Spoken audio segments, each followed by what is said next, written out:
The warehouse door slammed shut with a metallic echo that would haunt Westfield High for years. 3 varsity football players thought they had cornered their easiest prey, the new, quiet girl who ate alone and flinched at loud noises.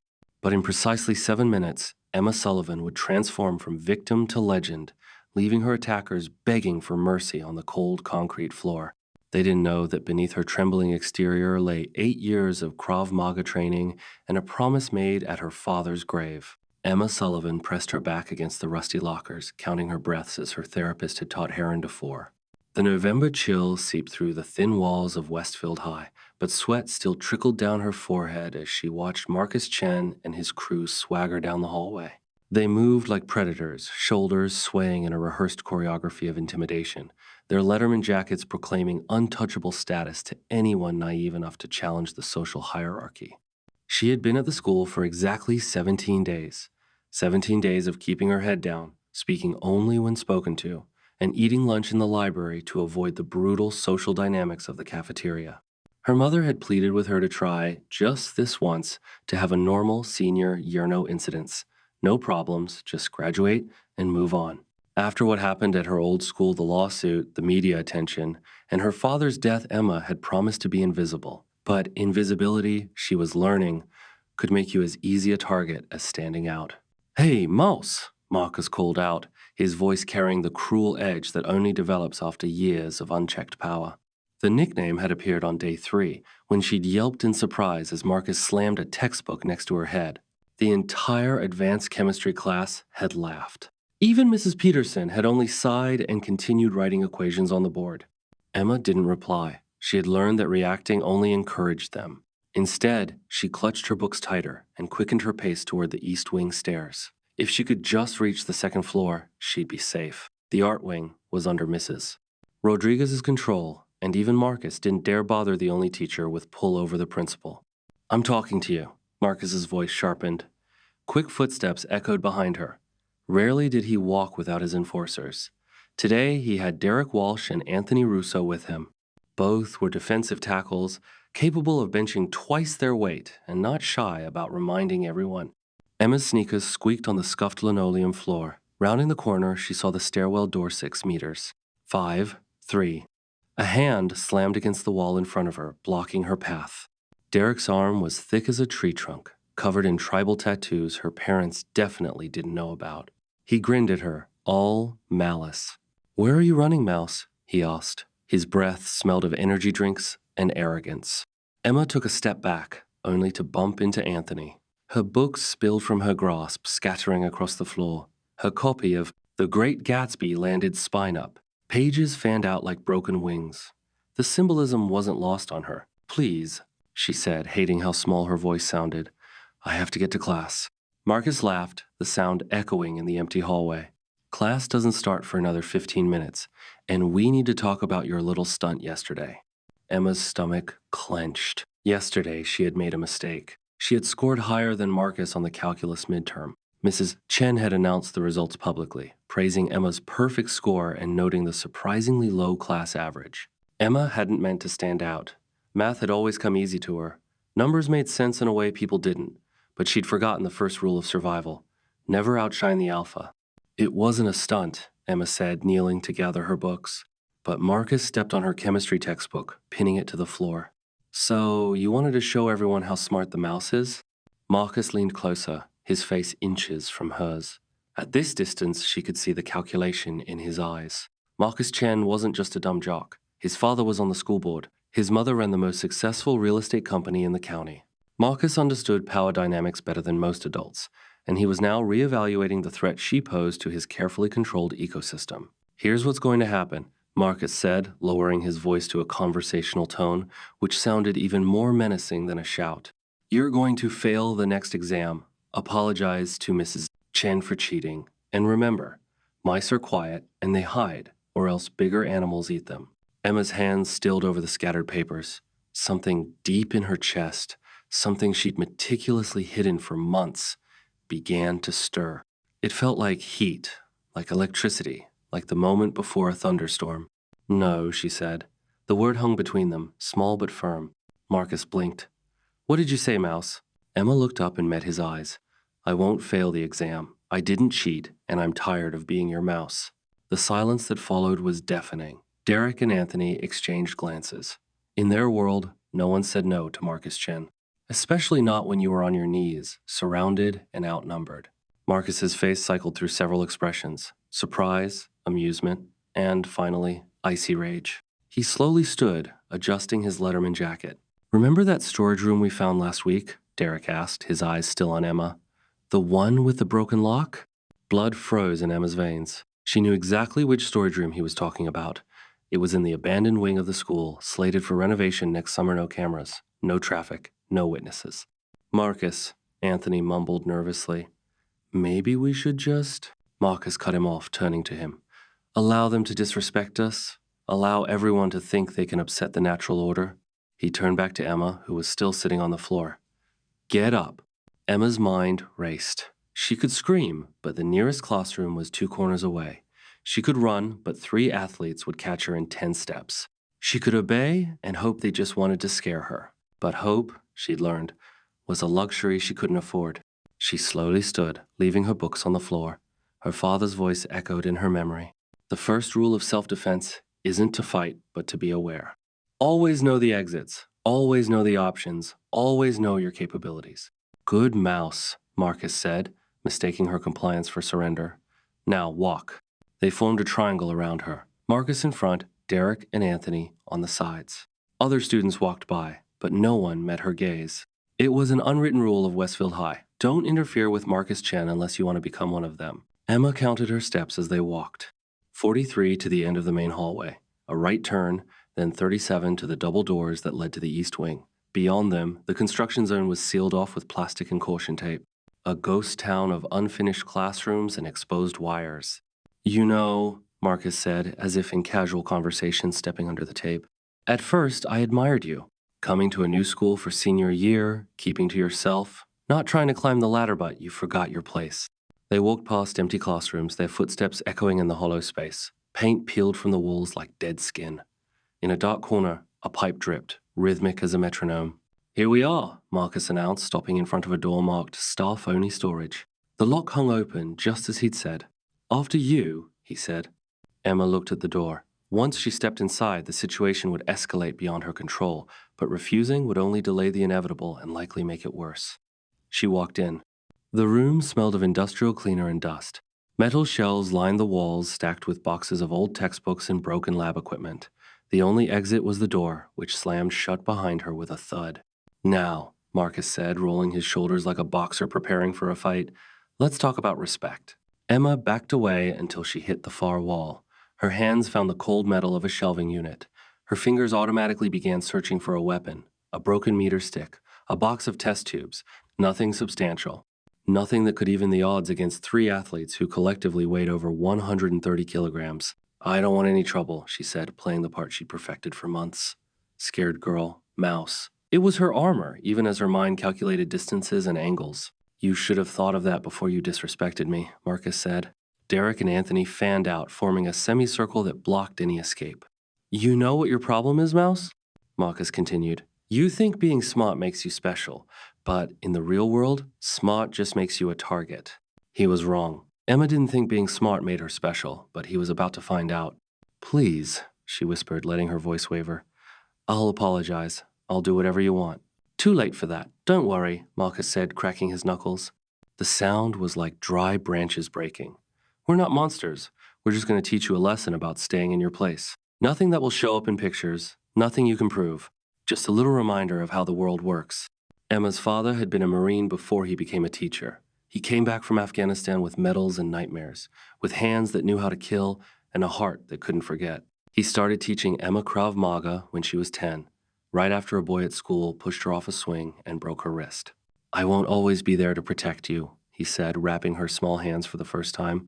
But I can teach you to protect yourself. Remember, Krav Maga isn't about being the smartest fighter in the room.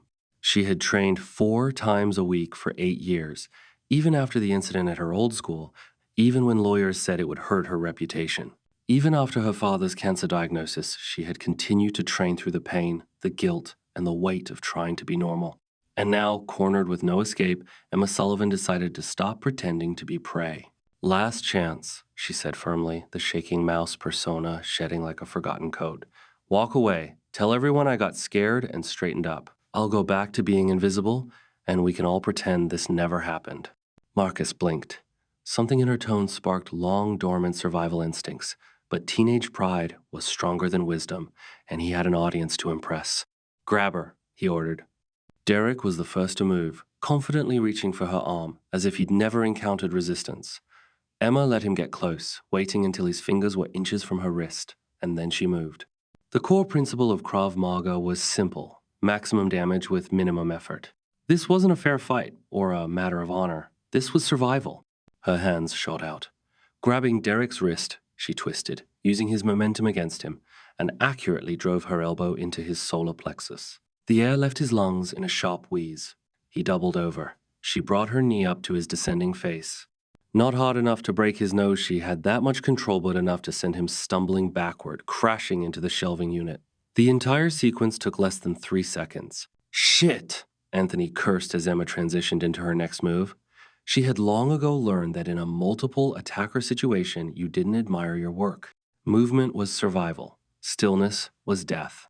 She closed the distance before Anthony could register what had happened to Derek. He threw a wild hook, as if he were in an action movie. Emma ducked under the swing, letting muscle memory take over. A palm strike to the ribs, a stomp to the instep until he yelped and hopped back. Then she grabbed his shoulders and brought her knee up into his groin. Anthony crumpled like a puppet with cut strings. Stay down, Emma advised, but he was already curled into a fetal position. Only Marcus remained. He stood motionless by the door, eyes wide with shock. This wasn't supposed to happen. He was Marcus Chen. His father owned half the commercial real estate in town. His acceptance to Princeton was secured through generous donations. People like him didn't lose to people like her. You're crazy, he mumbled. Emma straightened, dusting off her jeans. I'm not. I'm trained. There's a difference. Your father will destroy you. We'll sue you. For what? For 3-star athletes assaulting a girl half their size in an isolated location? Emma pulled out her phone and showed him the recording app, which had been running since they entered the room. I think the lawyers call that self-defense. Marcus's face cycled through several shades before settling on a pale green. Behind Emma, Derek managed to sit up, leaning heavily against the shelving unit, blood already starting to crust under his nose. Anthony hadn't moved, only occasionally moaning. This is impossible, Marcus said. You're nobody, just a new and scared student who eats alone. Yes, alone, Emma nodded. By choice. Because the last time I ate in the cafeteria, I sent 3 guys to the hospital who thought it would be fun to grope me. That lawsuit your father will file, she continued. My family's already been through that, and we won. Turns out, judges are pretty lenient when you can prove systematic harassment and clear self-defense. She walked past Anthony's body and approached Marcus, taking measured steps. He backed toward the door, suddenly looking very young beneath his Letterman jacket. I came here for a fresh start, Emma continued. I dyed my hair, changed my style, kept my head down, did everything to avoid this exact situation. But you couldn't leave me alone, could you? I didn't know, Marcus whispered. Of course you didn't, Emma whispered back. Because you never bothered to learn anything about me except what you could use to hurt me. You saw silence and mistook it for weakness. You saw loneliness and mistook it for helplessness. Emma stopped just out of reach, close enough for him to see the complete absence of fear in her eyes.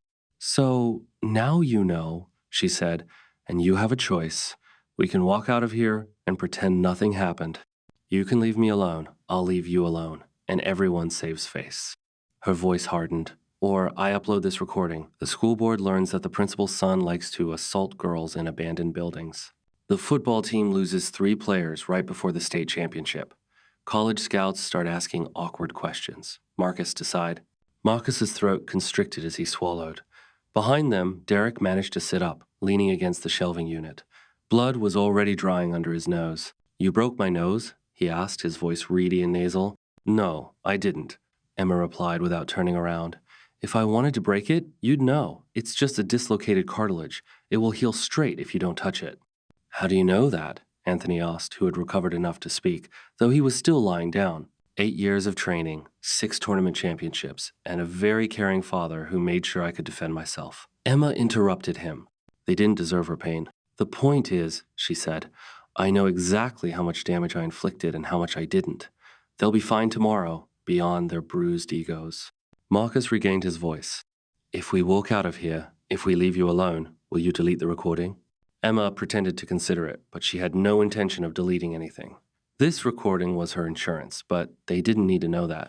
If you manage to forget I exist, she said, I'll think about it. Deal, Marcus responded instantly, too quickly. Emma saw that he was already recalculating, looking for angles, ways to spin the situation in his favor. But that would be a problem for tomorrow. All right, move now. Marcus awkwardly stepped away from the door, and Emma walked past him, stopping with her hand on the doorknob. Oh, and Marcus, she added, I'll ace the next calculus exam just like all the others, because I'm an honors student who also happens to know 17 ways to dislocate a shoulder. She looked over her shoulder. Remember that? She opened the door and walked into the hallway, leaving behind Westfield High's 3 most terrifying bullies, bleeding and stunned on the storage room floor. The walk back to the main building felt surreal. Emma's hands trembled slightly as the adrenaline began to recede, but her steps remained steady. She had learned to manage the post-conflict crash, to ride the chemical cocktail of fear and triumph that flooded her system after every fight. She picked up her scattered books, noticing that someone had stepped on her chemistry notebook, leaving a dirty footprint on her neat notes. She'd have to rewrite them that night. This mundane, ordinary thought felt like a lifeline, pulling her back to normal life. The hallways began to fill with students as the warning bell rang. Emma merged into the flow of bodies, just another face in the crowd. No one looked at her twice. No one knew she had just dismantled 3 predators in less than a minute. And if it were up to her, no one would ever know. But secrets, she was learning, had a way of getting out. By lunchtime, rumors had already started circulating. Marcus, Derek, and Anthony were conspicuously absent from their usual table in the cafeteria. Someone said they'd seen Derek in the nurse's office with a bleeding nose. Another swore they'd seen Anthony limping to his car. During second hour, Emma ate her sandwich in the library, pretending to read but monitoring the whispers around her. She chose a table in the back corner, positioned to see all entrances. Old habits die hard. Is this seat taken? A girl asked, standing over her table. Emma looked up and recognized her from advanced chemistry class. Chloe Martinez, vice president of the student council and a quintessential overachiever. They had never spoken before. No, Emma replied cautiously. Chloe sat down, pulling out her lunch with polished, rehearsed movements. They ate in silence for a while. Then Chloe said, I saw you with Marcus and his goons earlier. Emma's hands stilled over her sandwich. Oh, I was in the restroom at the end of the hall, Chloe explained. I heard Marcus's charming tone and thought maybe I should go get help. But when I came back with Mr. Harrison, you were already gone. They couldn't help anyway, Emma said carefully. Couldn't they? Chloe asked, unwrapping a granola bar with deliberate precision. Because Derek came to third period looking like he'd gone 10 rounds with a brick wall, and Anthony Russo supposedly injured his groin so badly he can barely walk. Emma didn't reply. And Marcus Chen, who hasn't missed a day of school since first grade, suddenly came down with a stomach virus right after first period. Chloe took a bite of her bar. What a strange coincidence, she said. Very strange. Emma nodded. They sat in silence for a bit longer. Then Chloe said, You know, I've been waiting 4 years for someone to stand up to those idiots. I just never thought it would be the new quiet girl who apologizes when she gets bumped. Emma felt a smile tug at the corners of her lips. People are full of surprises, she said. Chloe leaned back in her chair. So, what's the story? Secret ninja training? Government experiment? Did you get bit by a radioactive spider or something? Whatever it was, Emma said, I respect it. Chloe held up a fist. After a moment's hesitation, Emma bumped it with hers. And if you ever need backup or just someone to eat lunch with who isn't a complete sociopath, I'm usually here. It was the first genuine offer of friendship Emma had received since coming to Westfield. She felt something loosen in her chest to tension she hadn't realized she was carrying. Thank you, she said. Maybe I'll take you up on that. Great, Chloe smiled. Oh, and Emma, you might want to check social media. Someone started a rumor that Marcus got knocked out by a freshman. It's blowing up all the group chats, and they're trying to deny it. Emma pulled out her phone and started scrolling through the unofficial school Instagram page. The speculation was indeed out of control. No one knew the real story, but the fact that Marcus was so defensive said a lot. This is bad, Emma muttered. Why? Chloe asked. Because for me, this is justice.